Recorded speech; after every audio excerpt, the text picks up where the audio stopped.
Hello my dear viewers, welcome back to my MD Mantra YouTube channel. Dear viewers, आज का video जो है हमारा एक ऐसे टॉपिक पे होने वाला है जो कि बहुत ही इम्पोर्टेंट टॉपिक है। जैसे कि थंबनेल में आप देख ही रहे होंगे कि आज का हम वीडियो में डिस्कस करने वाले हैं कि अगर आप 12th पास आउट हैं या फिर आपने ग्रेजुएशन कर रखा है और अपना कैरियर जो है हेल्थ केयर सिस्टम में बनाना चाहते हैं, तो जब आप 12th पास होते हैं तो आपके मन में बहुत सारे डाउट्स होते हैं कि किस फील्ड में जाएं, किस एरिया में जाएं। अगर हेल्थ केयर सिस्टम में आना है तो कौन सा कोर्स करें, किस में हमारी अपॉर्चुनिटी ज़्यादा रहेगी और किस में ज़्यादा जॉब्स और स्कोप हैं। तो आज हम इस वीडियो में उसी के बारे में डिस्कस करने वाले हैं कि किन के लिए बीएससी नर्सिंग सही है और किन के लिए बी फार्मा सही है। ठीक है ना। तो आज हम डिस्कस करेंगे इस वीडियो में कि क्या क्या जॉब और रोल क्या होता है फार्मेसी में और नर्सिंग में, अपॉर्चुनिटीज़ क्या क्या हैं, बॉयज़ बीएससी नर्सिंग कर सकते हैं या फिर नहीं कर सकते हैं। तो यही सारे जो भी डाउट्स हैं आज हम वही सारी चीज़ें क्लियर करेंगे। तो 1 to 1 करके डिस्कस करते हैं। सबसे पहले बात की जाए कि ड्यूरेशन ऑफ कोर्स की, तो जो कोर्स है हमारा दोनों 4 साल का होने वाला है। मतलब कि बीएससी नर्सिंग जो है वो भी 4 साल का होता है और B pharm bachelor of pharmacy जो है वो भी 4 साल का होता है। मतलब जो दोनों कोर्स हैं हमारे दोनों 4-4 साल के होने वाले हैं। ठीक है ना। अब नेक्स्ट देखते हैं कि लेवल ऑफ द कोर्स, मतलब दोनों कोर्स का लेवल क्या है। ठीक है ना। तो जो बीएससी नर्सिंग है हमारा वो क्या है, ग्रेजुएशन इन नर्सिंग। मतलब नर्सिंग में आपको ग्रेजुएशन करना है तो उसके लिए आपको बीएससी नर्सिंग करना होगा। और अगर आपको ग्रेजुएशन करना है इन फार्मेसी में तो वो आपको बी फार्म करना होगा। और आगे डिस्कस करते हैं टाइप ऑफ कोर्स में कि किस टाइप का कोर्स है। ठीक है ना। तो जो हमारा बीएससी नर्सिंग है या फिर बी फार्म है, दोनों ही क्या है, फुल टाइम कोर्स है। फुल टाइम कोर्स मीन्स कि आपको मतलब इसके साथ कोई जॉब वगैरह नहीं कर सकते हैं। फुल टाइम स्टडी के साथ आपको इसको करना होगा, चाहे वो बीएससी नर्सिंग हो चाहे बी फार्म हो। ठीक है ना। उसके बाद है एलिजिबिलिटी क्राइटेरिया के बारे में डिस्कस करते हैं। ये मोस्ट इम्पॉर्टेंट फैक्टर होता है। एलिजिबिलिटी क्राइटेरिया जो होता है मेन इंपॉर्टेंट फैक्टर होता है एडमिशन लेने के लिए, क्योंकि जो है इसमें एलिजिबिलिटी क्राइटेरिया दोनों में अलग अलग होता है। बीएससी नर्सिंग का अलग एलिजिबिलिटी क्राइटेरिया है और बी फार्म का अलग एलिजिबिलिटी क्राइटेरिया है। तो बीएससी नर्सिंग के लिए अगर आप 10+2 विद पीसीबी हैं, मतलब आपने 12th पास किया है विद पीसीबी, मतलब फिजिक्स केमिस्ट्री बायोलॉजी के साथ आपने अपना 12th कंप्लीट किया है, तभी आप बीएससी नर्सिंग में एडमिशन ले सकते हैं। लेकिन बी फार्म में क्या है कि आप 10+2 मतलब 12th पास हैं, चाहे फिजिक्स केमिस्ट्री बायोलॉजी हों चाहे फिजिक्स केमिस्ट्री मैथ हों, दोनों स्ट्रीम के लोग इसमें क्या कर सकते हैं, बी फार्म में एडमिशन ले सकते हैं। तो ये एक डिफरेंस हुआ दोनों में कि बीएससी नर्सिंग के लिए केवल बायो वाले अलाउड होते हैं और B pharm bachelor of pharmacy के लिए मैथ और बायो वाले दोनों अलाउड होते हैं। इसके बाद हम बात करते हैं कि प्रोफेशन टाइप की, कि किस तरीके का प्रोफेशन है दोनों। तो जैसे कि हमें पता है बीएससी नर्सिंग जो है एक हेल्थ केयर प्रोफेशन है, स्वास्थ्य सेवा है। और बी फार्म क्या है, बी फार्म भी एक हेल्थ केयर प्रोफेशन है, एक स्वास्थ्य सेवा है। और इस साथ ही साथ बी फार्म को एक टेक्निकल कोर्स की भी मतलब पोजीशन दी गई है। ठीक है ना। तो ये हुआ कि टाइप ऑफ प्रोफेशन की किस टाइप का प्रोफेशन है, किस फील्ड में किस एरिया में आप जाने वाले हैं। इसके बाद हम बात करते हैं स्कोप एंड अपॉर्चुनिटीज़ की, मतलब क्या क्या स्कोप्स हैं बीएससी नर्सिंग करने के और क्या स्कोप्स हैं बी फार्म करने की, और आगे अपॉर्चुनिटीज़ क्या हैं जॉब्स वगैरह की। तो जैसे कि बीएससी नर्सिंग वाले, अगर आपने बीएससी नर्सिंग कर रखा है तो आप किसी भी हॉस्पिटल में वर्क कर सकते हैं, किसी भी इंस्टीट्यूट में वर्क कर सकते हैं, रिसर्च में काम कर सकते हैं। हॉस्पिटल चाहे वो गवर्नमेंट हो चाहे प्राइवेट हो, आप दोनों जगह कर सकते हैं। इंस्टीट्यूशन में एज ए टीचर आप काम कर सकते हैं, स्टूडेंट को टीच कर सकते हैं। रिसर्च में हॉस्पिटल्स में जो होता है, बहुत सारे अच्छे हॉस्पिटल्स होते हैं, वहाँ पे रिसर्च भी कंटिन्यू की जा सकती है। तो आप एज ए रिसर्चर नर्स की तरह उसमें काम कर सकते हैं। ठीक है ना। अब बात करें वी फार्म की कि वी फार्म का स्कोप क्या है। तो सबसे पहले की बात आपको पता ही होगा, वी फार्म एक हेल्थ केयर इंडस्ट्री जो कि मेडिसिन से रिलेटेड जुड़ा हुआ है। तो जो फार्मास्यूटिकल इंडस्ट्रीज होती हैं जहाँ पे मेडिसिन्स बनती हैं, आप वहाँ पे वर्क कर सकते हैं। वहाँ पे भी डिफरेंट डिफरेंट पोजीशन होती हैं, डिफरेंट डिफरेंट क्या कहते हैं जॉब्स होती हैं। तो आप डिफरेंट डिफरेंट जॉब वहाँ पे कर सकते हैं। ठीक है ना। चाहे आप tablet, capsule, syrup, lotion, liniment, elixir जहाँ पे बनता है, जहाँ पे उसकी क्वालिटी एश्योरेंस है, quality control, different different department हैं, प्रोडक्शन है, तो आप उसमें काम कर सकते हैं। उसके बाद बात करते हैं इंस्टीट्यूशन की। इंस्टीट्यूशन मीन्स कि आप एज ए टीचर भी वर्क कर सकते हैं, आपने अगर B.Pharm किया है। उसके बाद बात करते हैं हॉस्पिटल्स। आप हॉस्पिटल्स में भी काम कर सकते हैं। हॉस्पिटल चाहे वो कोई गवर्नमेंट हॉस्पिटल हो तो आप गवर्नमेंट हॉस्पिटल में भी तैयारी करके पेपर क्लियर करके आप गवर्नमेंट हॉस्पिटल में भी काम कर सकते हैं, या फिर कोई प्राइवेट हॉस्पिटल हो तब भी आप उसमें काम कर सकते हैं। नेक्स्ट वन है मार्केटिंग, मतलब जो मेडिकल रिप्रेजेंटेटिव होते हैं डिफरेंट डिफरेंट कंपनीज़ के, तो आप अपना ग्रेजुएशन B.Pharm कंप्लीट करने के बाद इस एरिया में अगर आपको सेल्स और मार्केटिंग में इंटरेस्ट है तो आ सकते हैं। उसके बाद नेक्स्ट वन आता है रिसर्च। देखिए फार्मास्यूटिकल ऐसा एरिया है जिसमें रिसर्चेज की हमेशा रिक्वायरमेंट होती है और बहुत ही ज़्यादा अपॉर्चुनिटीज़ होती है। तो ये फार्मेसी वालों के लिए, B.Pharm वालों के लिए प्लस पॉइंट होता है कि जो लोग रिसर्च वगैरह में इंटरेस्टेड हैं तो वो उसके रिसर्च के लिए जा सकते हैं। और उसके बाद नेक्स्ट बात करते हैं अथॉरिटी टू ओपन आउन क्लिनिक नर्सिंग होम। मतलब जैसे कुछ लोगों को होता है अपना खुद का नर्सिंग होम, अपना खुद का क्लिनिक ओपन करने का, तो बात करते हैं कि कौन इसके लिए अथोराइज़ हैं और कौन इसके लिए अथोराइज़ नहीं हैं। तो अगर इसके लिए बात की जाए B.Sc नर्सिंग की, तो हाँ वो अथोराइज होते हैं, अपना नर्सिंग होम ओपन करने के लिए वो अथोराइज हैं। लेकिन अगर B.Pharm की बात की जाए तो ऑफिशियली अभी ये अपना क्लिनिक ओपन करने के लिए ऑथराइज नहीं हैं, बट हाँ हो सकता है कि इन फ्यूचर फार्मा क्लिनिक के लिए परमिशन दे दी जाए।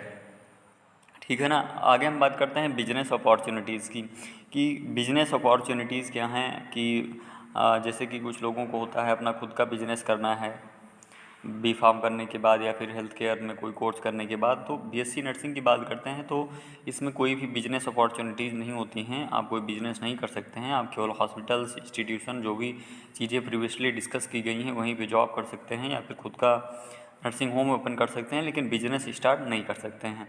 अब बात करते हैं B.Pharm की, तो हाँ इसमें क्या होता है, बिजनेस अपॉर्चुनिटीज़ होती हैं। जैसे कि पता है कि हमारे मेडिसिन्स का होल सेल और रिटेल सेल होता है, तो आप उसका मेडिकल स्टोर ओपन कर सकते हैं। अगर आपने B.Pharm किया है तो आपके पास बिजनेस अपॉर्चुनिटीज़ जो होती हैं वो भी होती हैं।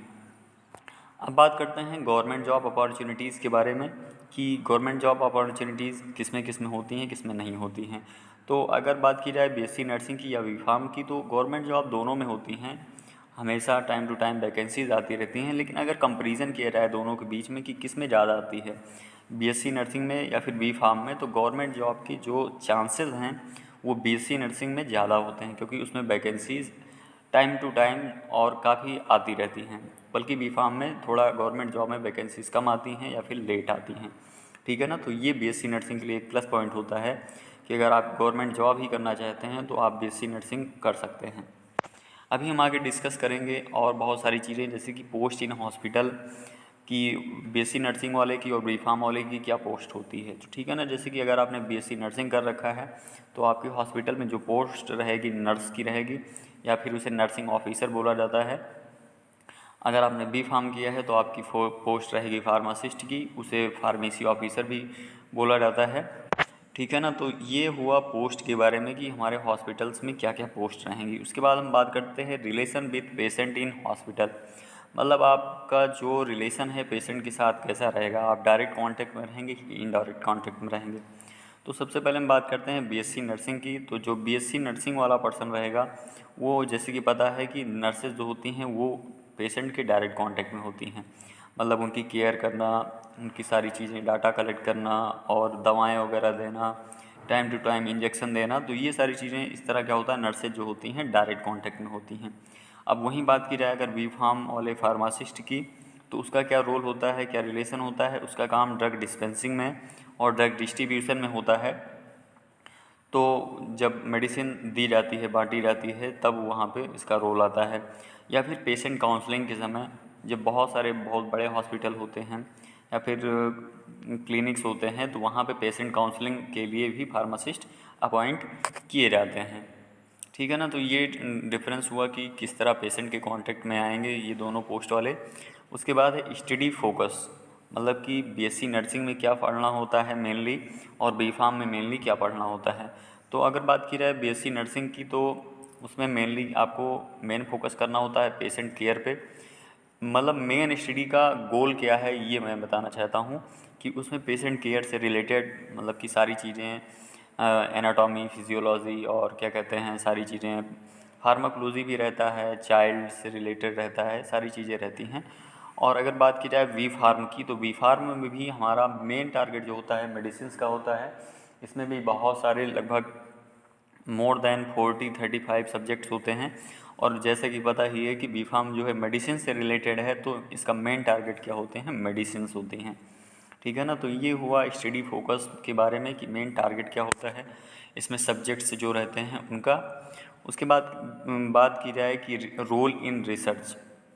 अगर आप रिसर्च में इंटरेस्टेड हैं, अगर आप रिसर्च के लिए जाना चाहते हैं, तो आपके लिए कौन सा कोर्स अच्छा रहेगा, बीएससी नर्सिंग या फिर बी फार्म। तो अगर बात की जाए बीएससी नर्सिंग की, तो हाँ, बीएससी नर्सिंग में भी रिसर्च होती हैं। मतलब कि अगर आप बीएससी नर्सिंग करके नर्स बनते हैं तब भी आप रिसर्च के लिए जा सकते हैं, या फिर आप बी फार्म करके भी रिसर्च में जा सकते हैं। लेकिन अगर बात की जाए कि किस में ज़्यादा अपॉर्चुनिटीज़ होती हैं रिसर्च के लिए, किस में कम होती हैं, तो बीएससी नर्सिंग की जो रिसर्च की अपॉर्चुनिटीज़ होती हैं उसमें भी होती हैं, लेकिन as comparison to B pharm research में अपॉर्चुनिटीज़ कम होती हैं। तो अगर आप रिसर्च के लिए जाना चाहते हैं तो मैं आपको रिकमेंड करूँगा कि आप फार्मेसी बी फार्म करिए, अगर आपको रिसर्च में इंटरेस्ट है तो। ठीक है ना। तो और बाकी बी फार्म के लिए बहुत सारी रिसर्च की अपॉर्चुनिटीज़ होती हैं, clinical trials, clinical data management, pharmacovigilance, बहुत सारे रिसर्च एंड डेवलपमेंट में बहुत सारी अपॉर्चुनिटीज़ होती हैं। ठीक है ना। अब बात की जाए कि जॉब इन आईटी कंपनीज़, मतलब कि स्कोप के बारे में हम देख रहे हैं कि अगर जैसे आईटी कंपनी में कोई जॉब करना चाहता है तो किसके लिए अपॉर्चुनिटी होती है, उसमें जाने के लिए कौन से लोग हायर किए जाते हैं, कौन से लोग हायर नहीं किए जाते हैं। तो यहाँ पे बीएससी नर्सिंग का कोई भी वैकेंसी नहीं होती है, ज़्यादातर इनको आईटी कंपनी में अपॉर्चुनिटी नहीं होती है। लेकिन बी फार्म वाला, जैसे कि मैंने बताया था अभी, कि बी फार्म जो है एक हेल्थ केयर प्रोफेशन है, साथ ही साथ एक टेक्निकल कोर्स भी है। तो आईटी कंपनी में भी फार्मासिस्ट की बहुत ही रिक्वायरमेंट होती है। बी फार्म अगर आपने किया है तो आईटी कंपनी में आपका मतलब जॉब रहता है, अपॉर्चुनिटीज़ रहती हैं, वैकेंसी निकलती हैं, आप टेस्ट और क्या कहते हैं इंटरव्यू वगैरह दे करके उसमें जा सकते हैं, और अच्छे पैकेज भी रहता है आईटी इस कंपनी में अगर आप जाते हैं तो। उसके बाद बात करते हैं फर्दर स्टडी अपॉर्चुनिटीज़ की, मतलब कि अगर आप इन फ्यूचर और भी आगे स्टडी करना चाहते हैं तो आपके लिए क्या अपॉर्चुनिटीज़ होती हैं। तो जैसे कि पता है कि हमारा बीएससी नर्सिंग और बी फार्म दोनों ही ग्रेजुएशन लेवल का कोर्स है। तो इसमें दोनों में ही अगर आप आगे स्टडी करना चाहते हैं तो मास्टर कोर्स हैं। जैसे कि अगर बीएससी नर्सिंग आपने किया है तो आप एमएससी नर्सिंग कर सकते हैं, और अगर आपने बी फार्म कर रखा है तो आप एम फार्म कर सकते हैं, आगे स्टडी अपनी कंटिन्यू कर सकते हैं। तो ये हुआ कि अगर आप फर्दर स्टडी करना चाहते हैं। अब मेन इम्पॉर्टेंट डाउट होता है कि कौन से लोग, जैसे कि बहुत लोगों को डाउट ये रहता है कि नर्सेस केवल मतलब गर्ल्स ही बन सकती हैं, बॉयज़ नहीं बन सकते हैं। तो ऐसा बिल्कुल नहीं है, ये बिल्कुल गलत बात है। नर्सिंग में आप बीएससी नर्सिंग हो चाहे जीएनएम एएनएम हो, आप बिल्कुल ही उसमें एडमिशन ले सकते हैं। उसमें कोई भी जेंडर रिस्ट्रिक्शंस नहीं होता है, बॉयज़ और गर्ल्स दोनों अलाउड होते हैं एडमिशन के लिए। अब अगर बात की जाए फार्मेसी की, बी फार्म में भी, तो इसमें भी दोनों अलाउ होते हैं, चाहे बॉयज़ हों चाहे गर्ल्स हों। मतलब जेंडर रिस्ट्रिक्शंस इसमें दोनों में नहीं है, चाहे वो फार्मेसी हो चाहे नर्सिंग हो, दोनों में आप एडमिशन ले सकते हैं। ठीक है ना। तो बॉयज़ के लिए भी पोस्ट होती हैं, बॉयज़ भी नर्स होते हैं, गर्ल्स भी फार्मासिस्ट होती हैं, कोई भी इसमें जेंडर रिस्ट्रिक्शंस नहीं होते हैं। तो ये था डिफरेंस हमारे स्कोप, अपॉर्चुनिटीज़ और डिफरेंट चीज़ें बीएससी नर्सिंग और बी फार्म के डिफरेंस के बारे में। और अगर आपको वीडियो अच्छा लगा हो तो आप लाइक कर सकते हैं, शेयर कर सकते हैं, और चैनल को सब्सक्राइब कर सकते हैं, और इस वीडियो को शेयर कर सकते हैं अपने फ्रेंड्स के साथ, अपने फैमिली मेम्बर्स में जो कि हेल्थ केयर सिस्टम में अपना करियर बनाना चाहते हैं। Thank you for watching to this video. Thanks again.